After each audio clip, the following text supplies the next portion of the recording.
Alhamdulillahi ala ihsani wa syukru lahu ala taufiqihi wa amtinanihi wa asyhadu an la ilaha illallah wahdahu la syarika lahu ta'ziman li sya'nih wa asyhadu anna Muhammadan abduhu wa rasuluhu da'ila ridwanih. Allahumma salli alaihi wa ala alihi wa ashabihi wa ikhwanih. Para ikhwan dan akhwat, Bapak-bapak, Ibu-ibu, jamaah Majelis Ta'lim Al-Khonsa yang dirahmati oleh Allah Subhanahu wa taala. Pada kesempatan yang bahagia ini kita akan bahas suatu permasalahan yang sangat penting yang merupakan senjata seorang mukmin, yaitu berdoa kepada Allah Subhanahu wa taala.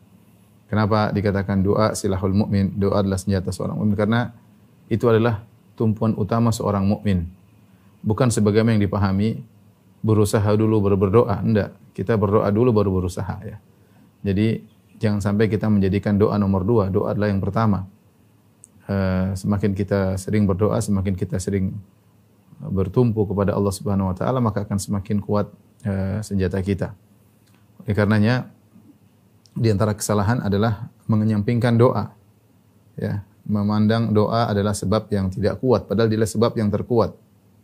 Karenanya Imam Syafi'i rahimahullah pernah berkata, "Atahza bid-du'a wa tasdarihi, fama tadri bima sana'ad du'a, sihamul laili la yukhti walakin lahal amadu walil amadin qida'u." Ya. Kata Imam Syafi'i rahimahullah ta'ala, apakah kau meremehkan doa dan kau menganggap enteng doa? Kau tidak tahu apa yang bisa dilakukan oleh doa. Doa adalah panah yang dilepaskan di tengah malam, ya. Tidak akan salah. Ya, tetapi dia ada waktunya dan waktunya akan selesai. Artinya seorang berdoa, suatu saat akan dikabulkan doanya. Dan doa bisa melakukan banyak keajaiban di luar nalar seseorang. Ya. Oleh karenanya sekali lagi kita sedang berbicara tentang silahul mukmin, senjata seorang mukmin yaitu berdoa kepada Allah Subhanahu wa taala. Dan doa adalah ibadah yang agung, bahkan bisa dikatakan ibadah yang teragung. Ya. Karena Nabi sallallahu alaihi wasallam pernah bersabda, "Ad-du'a'u huwal ibadah." Doa adalah ibadah. Ini seperti sabda Nabi sallallahu alaihi wasallam, "Al-hajju Arafah." Haji adalah wukuf di padang Arafah. Padahal kita tahu bahwasanya namanya haji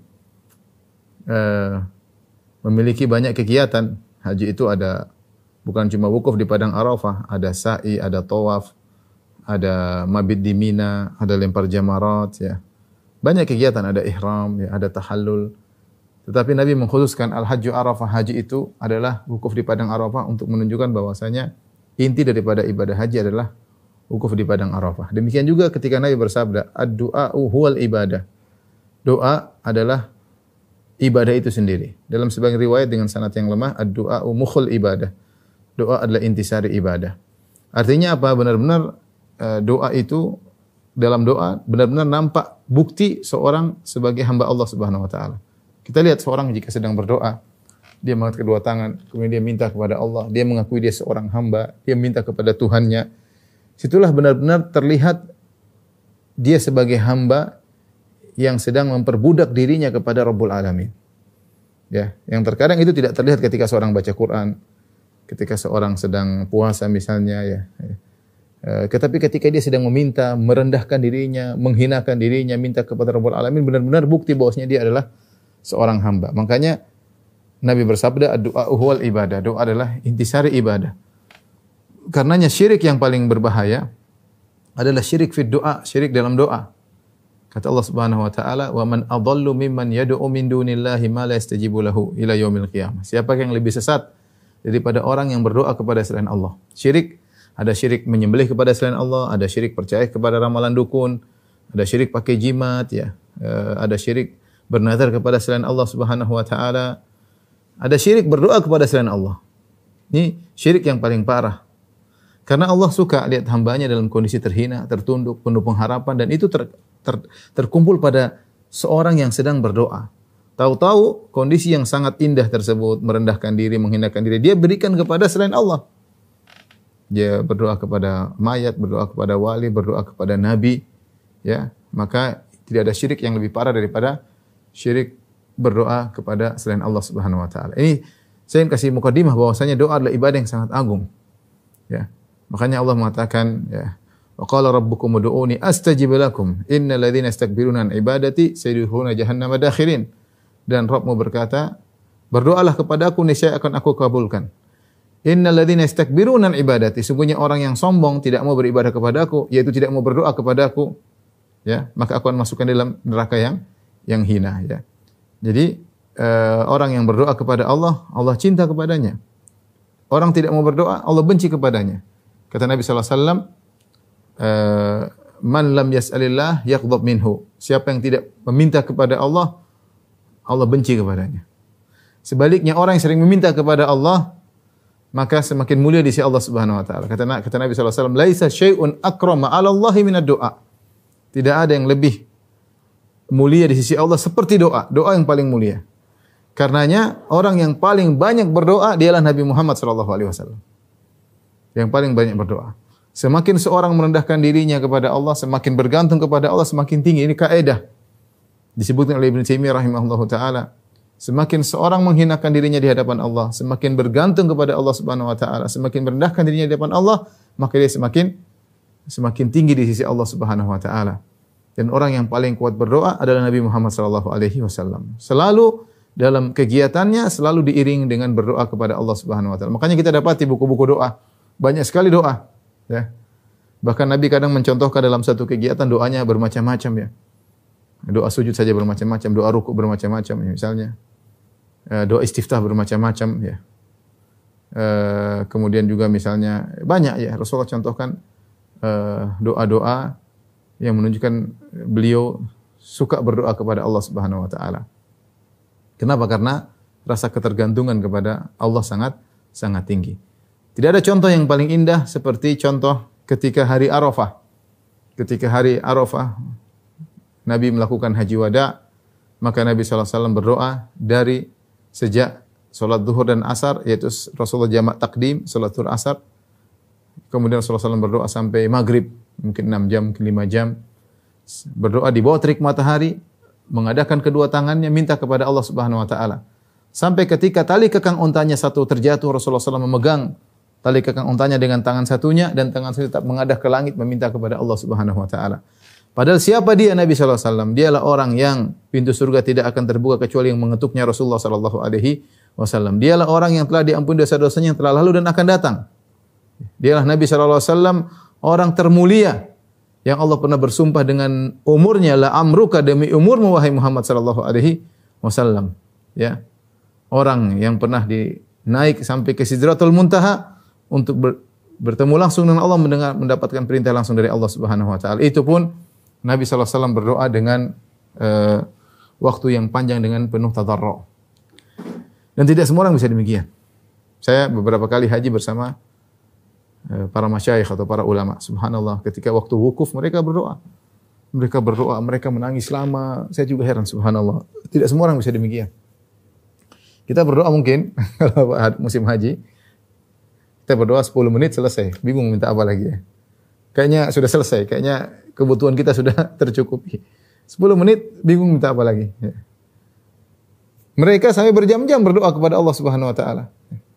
Berdoa berjam-jam, ya. Mengangkat kedua tangan sambil menangis, luar biasa, ya.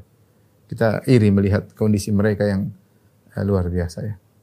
Intinya, ikhwan dan akhwat yang dirahmati Allah Subhanahu wa taala, doa ini adalah senjata seorang mukmin, dan siapa yang berdoa maka dia beribadah kepada Allah dengan ibadah yang agung.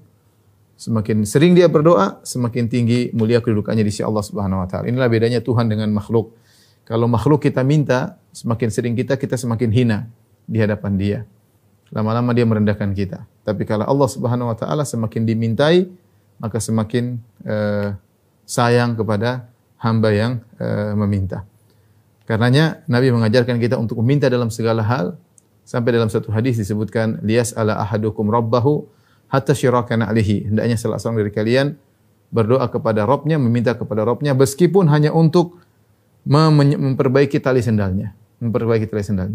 Sampai sebagian salaf mengatakan, ada di antara mereka, aku berdoa kepada Allah sampai memintakan garam buat makananku, aku minta kepada Allah Subhanahu wa taala. Ya. Lihatlah Nabi Musa alaihissalam, ketika dia lapar dia berdoa kepada Allah Subhanahu wa taala, seperti Allah kisahkan dalam surat Al-Qasas. Ya. Thumma tawalla ila dhil faqala rabbi inni lima anzalta ilayya min khairin fakhir. Nabi Musa alaihissalam ketika dia lapar, dia pun bernaung di bawah sebuah pohon. Kemudian dia berdoa, Rabbi inni lima anzalta ilayya min khairin faqir. Ya Allah, aku butuh dengan kebaikan darimu. Kata para ahli tafsir, para sahabat, Nabi Musa minta makan. Sebagian mengatakan Nabi Musa minta, ya Allah berikanlah aku roti. Dia lapar, minta kepada Allah Subhanahu wa taala. Nanti Allah yang kasih caranya bagaimana, apakah dia kerja, apakah ada yang undang, ada. Dan ternyata setelah itu benar ada seorang wanita datang mengundang dia untuk makan di rumah bapaknya sebagaimana Allah sebutkan dalam kisah Musa alaihissalam dalam surat Al-Qasas. Tapi ini mukadimah menjelaskan tentang bagaimana agungnya berdoa. Ya. Doa adalah ibadah yang sangat agung, sangat mulia. Seorang semakin banyak berdoa dimuliakan oleh Allah Subhanahu wa taala. Sekarang kita bicara tentang adab-adab berdoa. Ada 4 poin yang akan kita bahas. Pertama, adab berdoa. Kemudian yang kedua, sebab dikabulkannya doa. Yang ketiga, penghalang dikabulkannya doa. Yang kelima, waktu-waktu mustajab. Ini semua berkaitan dengan pengabulan doa. Saya ulangi, yang pertama adab dalam berdoa. Kemudian yang kedua adalah sebab dikabulkannya doa. Yang ketiga penghalang dikabulkannya doa. Dan yang keempat adalah waktu dikabulkannya doa. Baik, para jamaah Majelis Taklim Al-Khansa Cilandak yang dirahmati oleh Allah Subhanahu wa taala. Kita masuk pada pembahasan pertama adalah tentang adab berdoa. Adab berdoa ya. Ada berdoa banyak ya. Ada berdoa banyak. Di antaranya yang pertama adalah kita berdoa ikhlas karena Allah Subhanahu wa taala. Doa ikhlas kepada Allah, bukan untuk riya. Apakah kita doa bisa riya? Bisa. Contoh seorang imam yang berdoa dalam kunut dengan suaranya, dengan tangisannya. Dia bisa saja riya.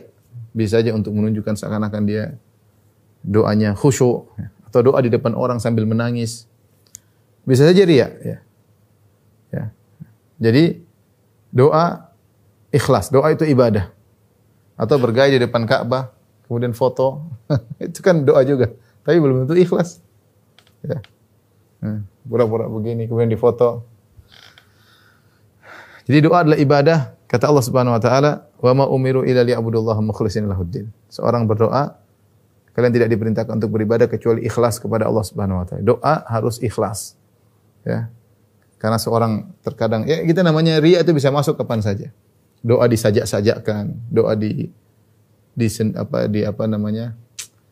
dibuat indah, kayak membaca puisi misalnya.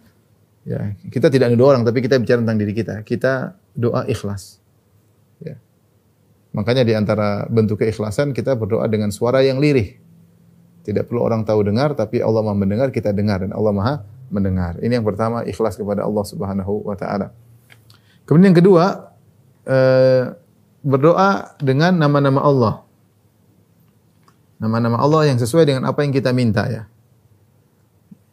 Kita kalau minta sesuatu kita sesuai dengan nama Allah. Misalnya kita minta anugerah, kita bilang innaka antal wahhab.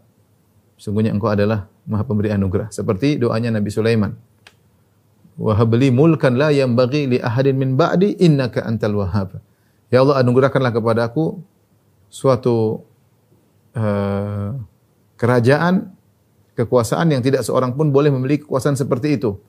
Innaka antal wahhab. Sungguhnya engkau adalah Maha Pemberi anugerah ya.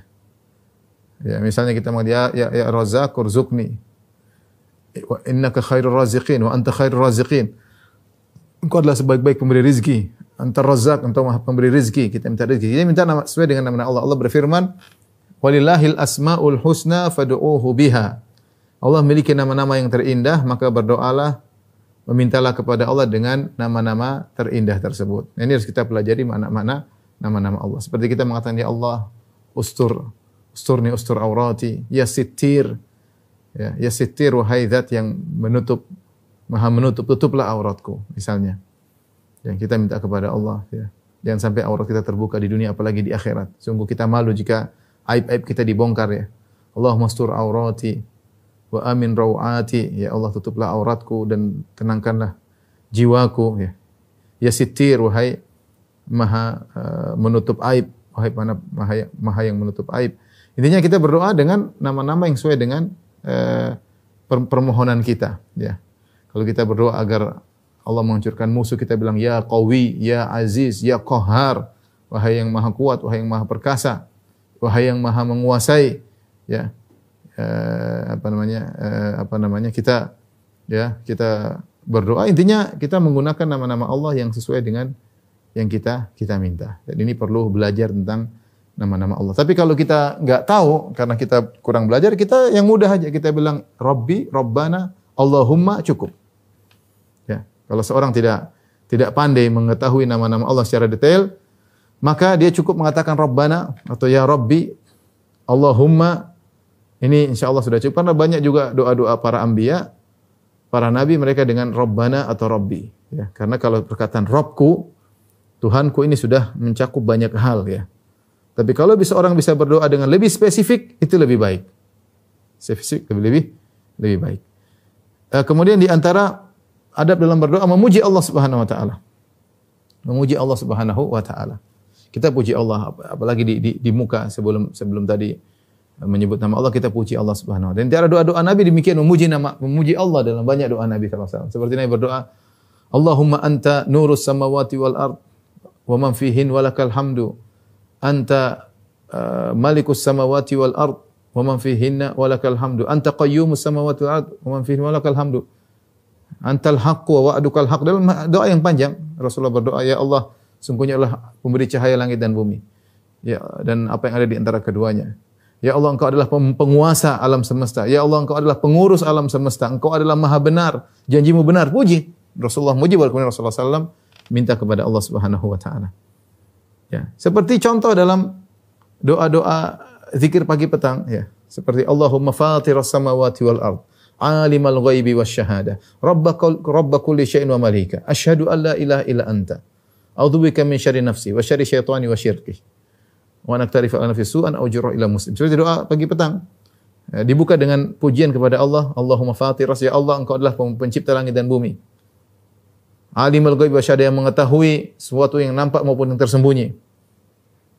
Allahumma fatiras samawati alimul ghaib wasyahada, rabb kulli syai'in malika. Engkau adalah pencipta segala sesuatu dan Engkau yang menguasai segala sesuatu.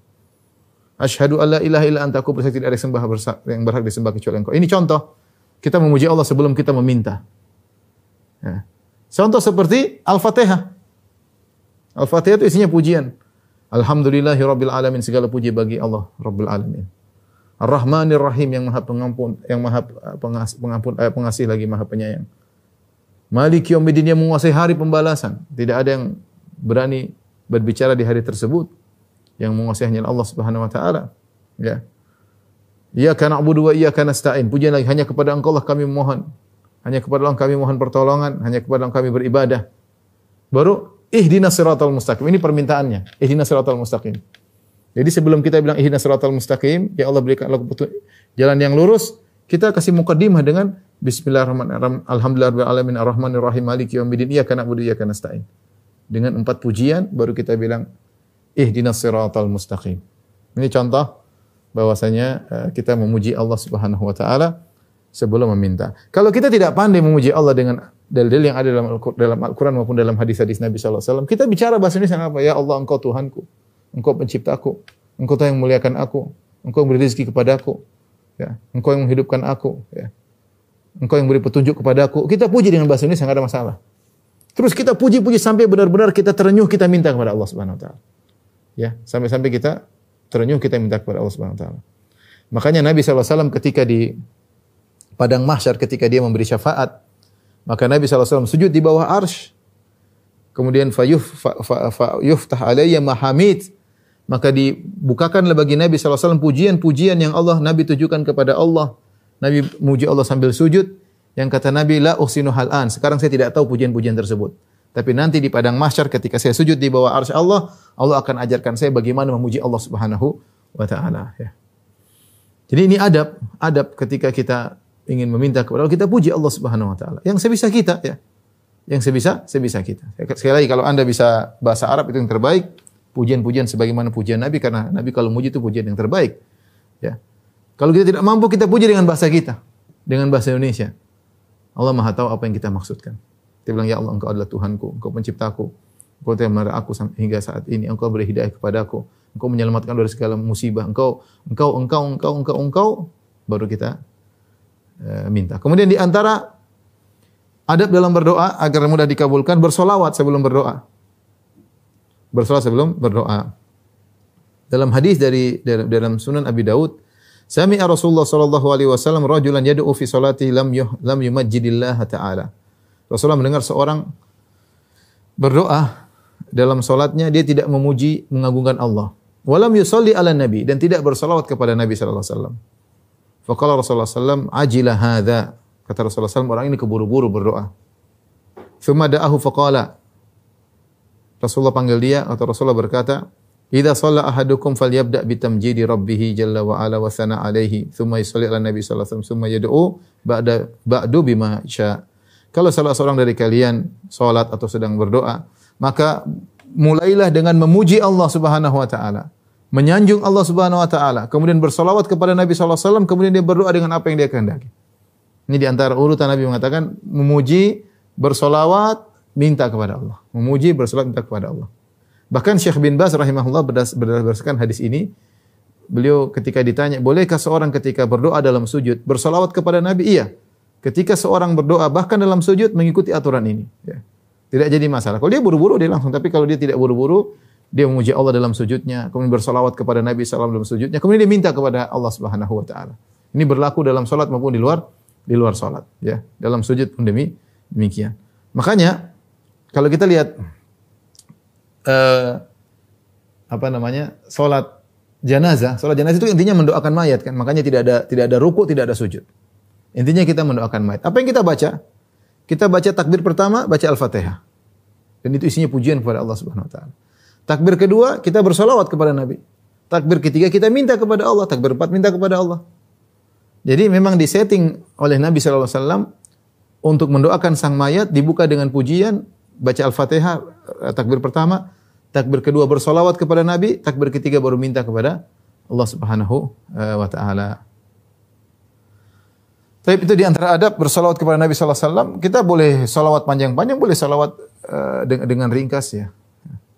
Sallallahu alaihi wasallam misalnya, Allahumma shalli ala Muhammad wa ali Muhammad. Ini terserah mau panjang mau pendek, yang penting bersolawat kepada Nabi sallallahu alaihi wasallam. Kemudian di antara adab doa adalah menghadap kiblat ketika berdoa, menghadap kiblat ketika berdoa. Sebagaimana dalam hadis ketika dalam perang Badar ya. Dari hadis Umar bin Khattab radhiyallahu taala anhu ya, lamma kana yaum Badr nadhara Rasulullah sallallahu alaihi wasallam ila al-musyrikin wa hum 1000 wa ashabu 319 rajulan fastaqbala Nabiullah sallallahu alaihi wasallam al-qiblata thumma madda yadayhi. Kata Umar ketika Rasulullah SAW perang Badar, Rasulullah SAW melihat pasukan kaum musyrikin 1000 orang. Sementara jumlah pasukan kaum muslimin 319 orang. Maka Rasulullah SAW pun fastaqbala Nabiullah sallallahu alaihi wasallam al-qiblata, maka Rasulullah menghadap kiblat. Thumma madda yadayhi, kemudian Rasulullah SAW menjulurkan kedua tangannya. Faja'ala yahtifu bi rabbih, kemudian dia pun berbicara dengan Rabbnya. Beliau berdoa, Allahumma anjiz lima wa'atani. Ya Allah, ya, kabulkanlah apa yang kau janjikan kepadaku. Terus Rasulullah berdoa sambil menghadap kiblat. Ini adab ya. Seorang tidak menghadap kiblat tidak apa-apa tentunya. Tetapi sunnahnya seorang menghadap kiblat ya. Kemudian dia minta kepada Allah Subhanahu wa taala. Kemudian di antara adab berdoa adalah mengangkat kedua tangan. Tadi kita sebutkan hadis-hadis Nabi sallallahu alaihi wasallam padang Arafah mengangkat kedua tangan sampai ketika tali kekang ontanya jatuh lepas dia pegang satu tetap tangannya diangkat minta kepada Allah Subhanahu wa taala. Tadi dalam perang Badar Rasulullah SAW mengangkat apa? Kedua tangan. Jadi kita berdoa mengangkat dua tangan datang dalam banyak riwayat. Ada yang begini, ada yang sampai Rasulullah kelihatan apa? Putih ketiaknya, ada yang sampai Rasulullah angkat sampai tangannya saking tingginya Rasulullah angkat sampai tangannya menghadap ke bawah.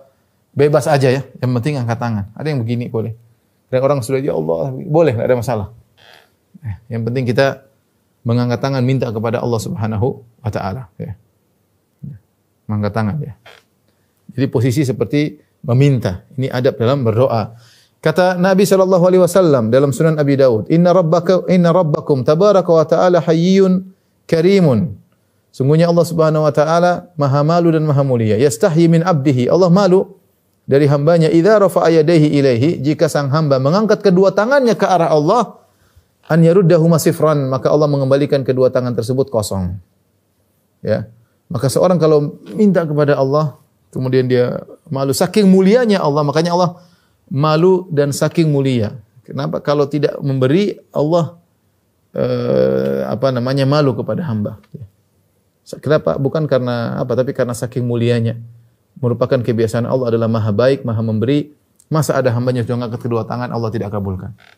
Masa ada hambanya sudah nangis-nangis, Allah tidak kabulkan. Ya. Dia bilang demikian siapa? Nabi SAW. Ini membuat kita semakin yakin Allah maha mengabulkan. Apa sih kalau Allah mau kasih antum, apa susahnya sih? Gampang. Allah sudah kasih banyak orang. Allah ciptakan dunia ini, Allah enggak habis-habis asetnya. Kekayaan Allah tidak ada habisnya. Ya. Dari sejak Allah ciptakan langit dan bumi, yadullahil mal'a. Kata Nabi, tangan Allah penuh dengan kekayaannya. Allah kasih dari sejak Allah ciptakan sampai sekarang tidak berkurang sedikit pun. Kalau kamu minta sesuatu, Allah mau kasih mudah. Mudah bagi Allah Subhanahu wa taala. Yang penting beradab. Kemudian di antara adab dalam berdoa, yakin akan dikabulkannya doa. Ya. Dan juga menghadirkan hati ketika berdoa. Yakin dan menghadirkan hati. Jangan ketika berdoa pikiran kemana-mana. Allah Maha Tahu. Allah tidak melihat cuma postur Anda, Allah melihat juga isi hati Anda. Kata Nabi SAW, Udu Allah wa antum muqinuna bil ijabah. Berdoalah kepada Allah dalam kondisi kau yakin akan dikabulkan. Wa'lamu anna Allah la yastajibu du'aan min qalbin ghafilin lahin. Ketahuilah Allah tidak akan mengabulkan doanya orang yang hatinya lalai. Jangan kita berdoa pikiran kita kemana-mana. Atau amin, amin, amin. Tapi kita enggak tahu apa yang dibaca oleh imam kita mengaminkan. Atau kita baca cepat-cepat. Kita enggak tahu apa yang kita baca. Kita khusyuk, fokus sedang minta. Baca pelan-pelan aja. Baca cepat. Kan ada yang baca cepat, enggak tahu baca apa, enggak tahu. Yang amin, amin, amin, amin, amin, amin, yang amin juga, yang imam juga enggak tahu baca apa karena sudah hafal. Enggak juga demikian. Kita baca dengan konsentrasi. Jangan baca dengan hati yang lalai. Sedang berdoa hati kemana-mana. Enggak. Hati fokus. Namanya fokus kan kita minta sama. Kalau kita minta kan kita fokus. Kita minta apa? Ya Allah, lunasi utang-utangku ya Allah. Misalnya kita fokus. Ya Allah, saya utangku. Ya gimana? Cuma numpang lewat gitu ya? Enggak lah. Kita baca yang serius. Baca yang serius. Kalau perlu nangis, diulang ya. Makanya di antara adab doa adalah diulang ya. Yang pertama tadi kita sebutkan, selain hati harus hadir, muqinuna bil ijabah. Yakin Allah mudah mengabulkan. Saya bilang tadi, apa susahnya bagi Allah untuk mengabulkan doa Anda? Kalau itu maslahat, pasti Allah kabulkan. Pasti. Tidak ada susah bagi Allah, tapi mungkin engkau melakukan satu penghalang atau mungkin tidak maslahat. Allah lebih tahu. Tapi maksud saya, kenapa maksudnya Allah, kenapa curiga Allah tidak kabulkan? Apa susahnya Allah mengabulkan doamu? Wa huwa ala kulli syai'in qadir. Dia Maha kuasa atas segala sesuatu. Semuanya ringan bagi Allah. Kullu syai'in 'alaika yasir. Ya Allah, semuanya mudah bagi engkau. Tidak ada yang sulit bagimu. Idza arada syai'an yakun kun fayakun. Jika Allah menghendaki sesuatu tinggal bilang jadi maka jadilah. Apa susahnya? Tidak ada yang susah. Aset Allah tidak ada unlimited, tidak akan berkurang. Allah mengatakan, "Lau anna awwalakum wa akhirakum wa insakum wa jinnakum kanu ala sa'idin wahidin, fasa'aluni, fa'ataitu kulla wahidin minkum mas'alatahu, ma naqasa min mulki syai'."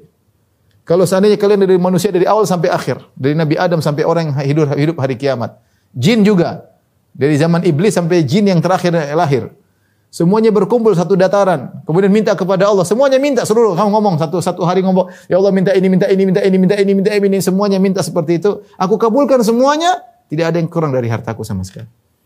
Tidak ada yang kurang dari kekayaan sama sekali. Allah tinggal kun fayakun, jadi maka jadi. Dia Tuhan. Bukan manusia yang asetnya terbatas. Kalau kita minta lama-lama berkurang. Oleh karenanya kenapa kita ragu-ragu? Kalau kita nggak yakin ya sudah nggak usah minta. Ente yakin. Kalau ente minta ya harus yakin. Udah minta ragu, kok kasih enggak ada. Atau dalam hati siapa tahu berdoa dikabulkan. Jangan siapa tahu, itu namanya kita kayak nyoba-nyoba. Jangan jadikan doa sebagai coba-coba. Itu enggak beradab namanya. Ente nyoba-nyoba kalau sama orang tetangga kaya, coba siapa tahu kita coba ketuk pintunya siapa. Itu tetangga. Kalau Allah Subhanahu wa taala, ente ngapain ente coba? Memang susah bagi Allah untuk kasih ente. Enggak ada yang susah. Cuma Allah mau atau enggak itu kan maslahat Allah yang lebih tahu. Oleh karenanya berdoa dengan yakin. Berdoa dengan yakin. Apalagi dalam hadis qudsi Allah mengatakan ana inda dzanni abdi bi. Aku berdasarkan perasaan hambaku padaku. Ini main perasaan ini. Karena memang kita bicara agama, bicara keyakinan. Bicara akidah. Nanti tinggal perbaiki akidah ente. Perbaiki keyakinan Anda, husnudzon kepada Allah. Ya. Ana inda dhanni abdi bi, aku berdasarkan prasangkaan hambaku kepadaku. Falyadhunna abdi bi ma syaa. Hendaknya sang hamba berprasangka kepadaku dengan apa yang dia kehendaki. In dhanna khairan falahu, kalau dia berprasangka baik bagi dia kebaikan. Wa in dhanna syarran falahu, kalau dia berprasangka buruk terhadapku bagi dia keburukan. Baik. Ada berikutnya